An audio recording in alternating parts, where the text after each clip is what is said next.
Une question que vous me posez régulièrement, c'est est-ce que la méthode miracle pour maigrir, pour perdre du poids existe? Mais la réponse, elle est non!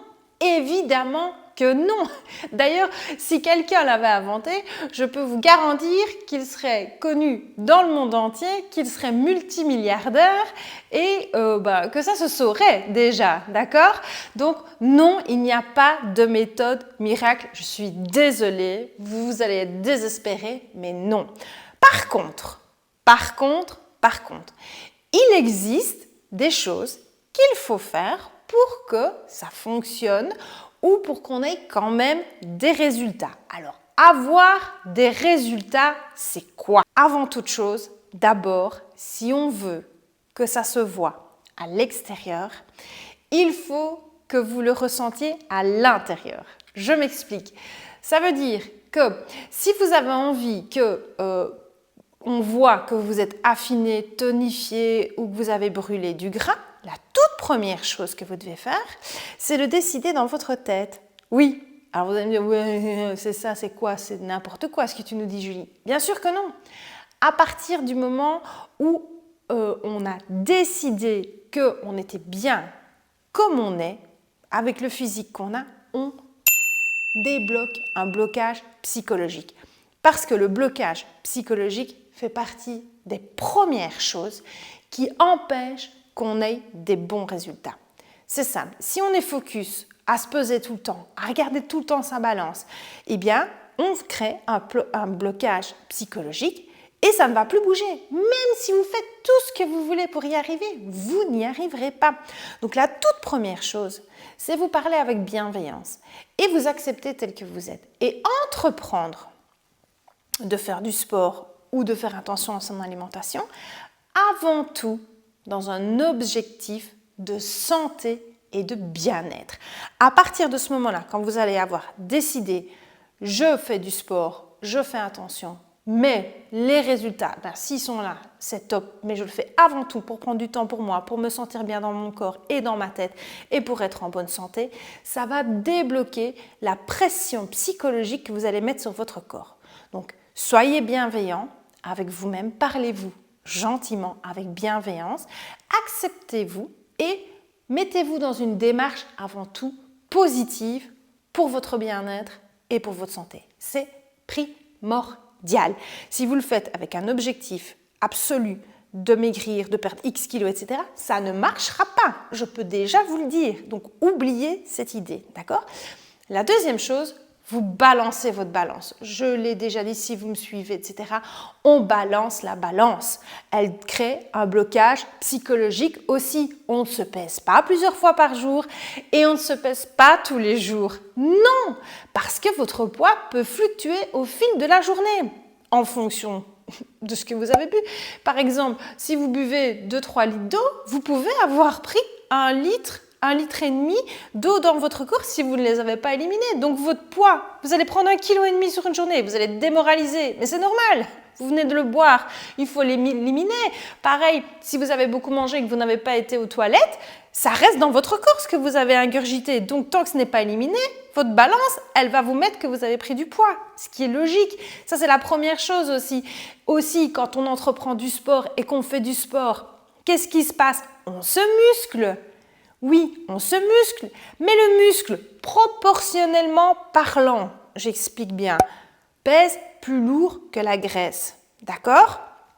Donc, vous allez brûler du gras, vous allez éliminer du gras avec une démarche de sport, mais vous allez prendre du muscle qui va peser et votre balance, elle va rester au même niveau. Et vous allez vous dire, je fais des efforts et ça ne paye pas. Bien sûr que si, que ça paye. Les résultats sont là, mais pas sur la balance. Parce que la balance, en fait, elle vous donne un chiffre, mais elle ne vous indique pas vraiment, en fait. Elle ne vous donne peut-être pas le détail d'eau, trop d'eau ou pas assez d'eau, votre densité osseuse, le muscle que vous avez pris, le gras que vous avez brûlé. Et quand on analyse tout ça, finalement, on se rend compte qu'on a perdu, qu'on a éliminé des choses, mais qu'on a pris du muscle. Donc la balance, peut-être, elle ne va pas bouger, mais votre corps s'est transformé. Donc, il faut stopper votre balance. il n'y a pas de bonne balance qui est vendue dans le commerce qui est aussi détaillée pour vous donner tous ces indicatifs-là. Donc ça, vous la mettez de côté. Chez certains nutritionnistes, elles sont hyper détaillées et vous allez avoir une vraie évolution, mais à la maison, vous ne pourrez pas. Donc mettez-la de côté, elle va vous pourrir la vie. Par contre, les jeans qui d'un coup deviennent trop grands, ça c'est un bon indicateur. Ou les photos, ça c'est le meilleur indicateur. Photos de face, de profil et de côté, on voit le corps qui se transforme. Parce que quand on fait du sport, ça se dessine, ça se trace, ça s'affine, ça se tonifie et les photos ne mentent pas à ce niveau-là. Votre œil, ne lui faites pas confiance, d'accord? Parce que vous vous voyez tous les jours, votre mari vous voit tous les jours, votre compagnon, vos enfants aussi. Et donc, ils s'habituent à votre transformation, tout comme vous, et elle n'est pas flagrante. Par contre, quand on prend une photo faite il y a 3 mois et qu'on compare avec une photo maintenant et qu'on les met côte à côte, on se dit « Waouh ! Quel changement !» Et ça, c'est un indicateur. Et pourtant, la balance, elle n'a peut-être pas changé. Donc voilà, ça c'est important. Ça, ce sont les 2 premières choses à faire. Donc, l'état psychologique et la balance. Ensuite, évidemment, il faut combiner alimentation et sport. Les 2 sont indissociables. Parce que si vous ne faites que l'alimentation, d'accord, que vous faites un régime où vous vous privez de tout, où vous calculez ce que vous mangez, où vous pesez, où vous vous privez de plein de choses, où vous ne faites pas plaisir, vous allez créer tellement de frustration dans votre corps que finalement, quand la balance elle aura baissé, d'accord, et que vous allez vous dire bah, ça va ouf maintenant, je peux me faire un petit peu plaisir, vous allez reprendre 2 fois plus. Et je suis certaine que ça parle à certaines d'entre vous. Ça vous est déjà arrivé. On fait un régime et puis finalement, on a atteint notre poids et puis on a repris beaucoup plus après. C'est normal. Ce qu'il faut, c'est manger sainement, équilibrer les bonnes choses au bon moment de la journée. Alors, je ne suis pas nutritionniste, d'accord, il y a des spécialistes là-dedans, mais je connais les bases. Donc, c'est-à-dire manger un petit peu de tout, pas des mauvaises choses, pas non plus aller s'empiffrer tout le temps de fast-food, de soda, etc., de chips, de crasse. Ça, évidemment, non.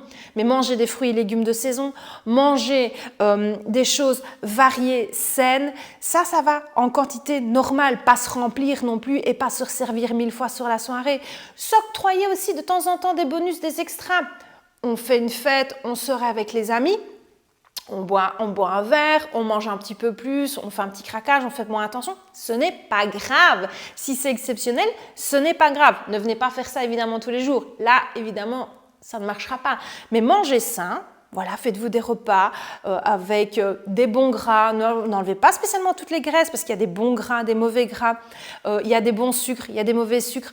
Par exemple, le sucre, eh bien, on essaie de privilégier des sucres naturels, d'accord, et on ne les prend pas au petit déjeuner parce que ça crée des pics de glycémie, des downs de glycémie, donc c'est le pire moment pour manger du sucre. Le sucre, par exemple, c'est en goûter vers 4 heures, c'est le meilleur moment où il est le mieux assimilé, d'accord? Donc ce sont ces moments-là qu'il faut savoir analyser pour manger correctement les bonnes choses au bon moment, fruits et légumes de saison, sans se priver et sans créer de frustration. Et c'est ainsi, en éduquant notre alimentation, tout simplement, qu'on va changer nos habitudes, qu'on va prendre des habitudes saines et sans créer de frustration et que ça va commencer à se voir, d'accord? Alors, faire qu'un régime que j'ai dit qu'il ne fallait pas faire ou faire que attention à son alimentation tout seul, ça n'est pas bon non plus parce que votre corps, ok, il va perdre du poids, mais il va être tout mou.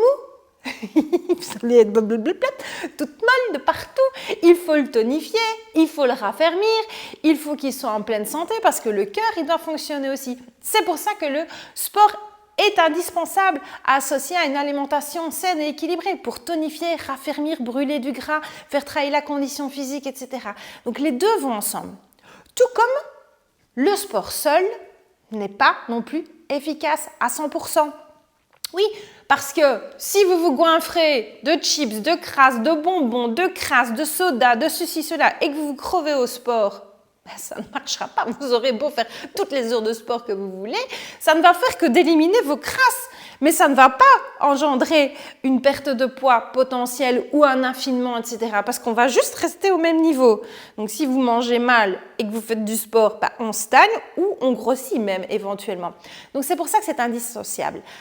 Alors, tout dans le sport ne fait pas maigrir ou ne fait pas perdre du poids. Il y a plusieurs méthodes qui existent. Le sport, ça se réduit, je vais dire, en 3 grandes catégories. Il y a tout ce qui est cardio, ce qui est HIIT et ce qui est musculaire, d'accord? Ce sont 3 grandes catégories. Et pour moi, il faut travailler les 3 pour être efficace. Absolument, parce que si vous ne faites que du musculaire, votre cœur ne va pas travailler, vous allez avoir une mauvaise condition physique, d'accord? Et vous n'allez pas brûler du gras et vous n'allez pas éliminer. Vous allez simplement travailler vos muscles qui vont devenir fermes, qui vont gonfler en fonction de certains mouvements, qui vont devenir toniques, mais il n'y aura pas d'effet brûle-graisse, on va garder de la cellulite, on va garder du gras et la condition physique ne va pas être bonne. Si vous faites que du cardio ou que du HIIT, inversement, vous n'allez faire que du physique, vous allez brûler du gras, mais vous allez être flasque, vous n'allez pas tonifier vos muscles, ils ne vont pas être toniques, vous n'allez pas avoir un corps ferme. Donc c'est pour ça qu'il faut associer les deux. Et alors il y a le HIIT aussi, qui lui permet de travailler dans des phases très courtes, de manière très intensive, brûle-graisse, d'accord? Dans le HIIT, il existe plusieurs méthodes. Alors la meilleure, évidemment, c'est la mienne. C'est celle que je mets dans Be Fit Good ou dans les cours de Body Girly. Pourquoi? Parce que moi, j'associe toujours le HIIT en phase très courte, très cardio, très intense pour brûler du gras, mais toujours avec du renforcement musculaire dans le mouvement. Donc, je vous explique, très simple. Vous faites du HIIT. Le HIIT, c'est du travail fractionné de haute intensité. J'ai déjà fait des vidéos et j'en referai une pour vous expliquer plus en détail. Mais donc, si vous allez courir, on court. C'est pas très musculaire courir, c'est plus cardio, d'accord? Le corps travaille et se tonifie, certes, mais ce n'est pas intensif musculaire. Et vous allez travailler en HIIT. Là, vous n'allez faire que de brûler du gras et de travailler votre condition physique. Tandis que si vous faites, comme moi je le fais, avec des mouvements de renforcement musculaire faits de manière HIIT de haute intensité cardio, vous allez tonifier et raffermir en même temps, tout en continuant à brûler du gras et en travaillant votre condition physique. Donc en fait, mon HIIT est très complet. Cardio, brûle-graisse et tonifier et raffermir en même temps. C'est la bonne combinaison gagnante. À cela, on ajoute évidemment des séances purement renforcement musculaire pour raffermir encore plus intensivement et tonifier en plus. Et on peut faire des séances longues de cardio si on veut travailler encore plus en profondeur en brûle-graisse. Et ça, j'y reviendrai, comme je l'ai dit tout à l'heure, dans une autre vidéo pour vraiment expliquer quelle est la différence aussi entre le cardio le HIIT. Parce qu'il y a 2 façons différentes de travailler son intensité cardiaque, sa consommation d'oxygène à l'effort et de brûler du gras, d'accord? Mais ce n'est pas le débat aujourd'hui. Ce qui est important de savoir, c'est que si on fait du sport, il faut combiner les 3, cardio, HIIT et renforcement musculaire. Comme ça, on a quelque chose d'harmonieux. On brûle le gras, on tonifie, on raffermit, on affine. Voilà, et on dessine la silhouette avec l'alimentaire à côté. Et là, ce sont des combinaisons qui sont gagnantes. Est-ce qu'elles sont sûres à 100%? Non, je ne peux pas vous le garantir parce que ça dépendra aussi encore de certains éléments. Lesquels? L'âge. On élimine beaucoup mieux quand on est jeune que quand on est plus âgé. À partir d'un certain âge, il faut plus de séances pour avoir des résultats que quand on était jeune. Voilà, ça c'est le métabolisme, ça c'est l'âge, c'est comme ça. Il y a les hormones qui jouent beaucoup aussi. Est-ce qu'on prend des contraceptions hormonales? Ça peut influencer. Est-ce qu'on a des problèmes de thyroïde? Ça peut bloquer la perte de poids aussi et le processus de raffermissement. Donc tous ces petits éléments-là sont à vérifier parce qu'ils peuvent être des petits parasites aussi au résultat de combiner alimentation saine et sport. D'accord? Donc, et le psychologique, ça je vous l'ai dit au départ, c'est le tout premier point indissociable. Donc l'âge, la ménopause aussi, ça peut influencer parce que c'est beaucoup plus difficile d'éliminer quand on a atteint la ménopause à cause de tous ces soucis d'hormones et d'âge aussi. Donc le psychologique. Et donc voilà, tous ces éléments font que, eh bien, il y a des différences entre les individus aussi et qui font qu'il y a des résultats qui sont plus voyants, plus visibles, plus rapides chez certaines personnes que chez d'autres. Et donc voilà, si vous voulez vraiment quelque chose d'efficace, il n'y a pas une méthode unique qui marche à coup sûr. Non, il faut prendre en compte tous ces éléments-là. Le psychologique, on balance sa balance parce que ça fait partie du psychologique. L'alimentation équilibrée et saine de manière régulière, sans se priver, mais sans faire régime aussi. Le sport, cardio, HIIT et musculaire pour tonifier et raffermir. Et quand on met tout ça et qu'on prend du plaisir, parce que ça c'est la dernière notion, prendre du plaisir, on peut manger sain, équilibré en prenant du plaisir avec ce qu'on mange. Si c'est bien cuisiné, si c'est bien préparé, c'est une notion de plaisir, ça va faire du bien à votre esprit, donc ça va faire du bien à votre corps et ça va avoir des meilleurs résultats. Si le sport que vous le faites avec une corvée, que vous n'avez pas envie de le faire, que c'est vraiment horrible, c'est une torture, que vous détestez ça, que vous vous épanouissez pas, vous n'allez pas tenir sur la longueur, donc ça ne va pas être efficace, vous allez vite abandonner. Donc ça ne sert à rien. Trouvez quelque chose qui vous convienne, quel que soit le sport. Je ne vais pas vous dire qu'il y en a un qui est meilleur que l'autre. Ce qui compte, c'est de bouger un maximum en essayant de mettre dans votre activité sportive du cardio et du musculaire, mais surtout cette notion de plaisir, ce qui va faire qu'on va s'y tenir. Et le psychologique, de nouveau, va avoir un effet sur votre corps et ça va commencer à se voir de l'extérieur. Donc je dirais, s'il y a un ingrédient magique qui fonctionne, la seule bonne méthode, c'est ça. C'est ce qu'il y a dans la tête. C'est le mental. D'accord? C'est le faire pour se faire du bien, prendre du plaisir dans ce qu'on fait, aimer ce qu'on fait, manger de bonnes choses. Et à partir du moment où il y a l'hormone du plaisir qui est sécrétée dans votre cerveau, ça va se ressentir à l'extérieur. Donc comme je l'ai expliqué au début, on travaille ça à l'intérieur, dans la tête, dans le corps. On muscle les couches profondes, on brûle le gras qui est stocké à l'intérieur et petit à petit, ça va se voir à l'extérieur. Et évidemment, la régularité. Ne croyez pas que en un claquement de doigts, ça va être efficace et ça va se voir. Ce n'est pas en 2-3 séances qu'on obtient des résultats. Non, moi je dis qu'en moyenne, c'est à partir de 4-5 semaines que ça commence à se voir. Et alors là, on commence à voir de l'extérieur et ça se voit, d'accord? Mais il faut être patient, régulier, prendre du plaisir dans ce qu'on fait. Voilà, si j'ai quelque chose à vous résumer, c'est vraiment ça. Quelle est la méthode miracle?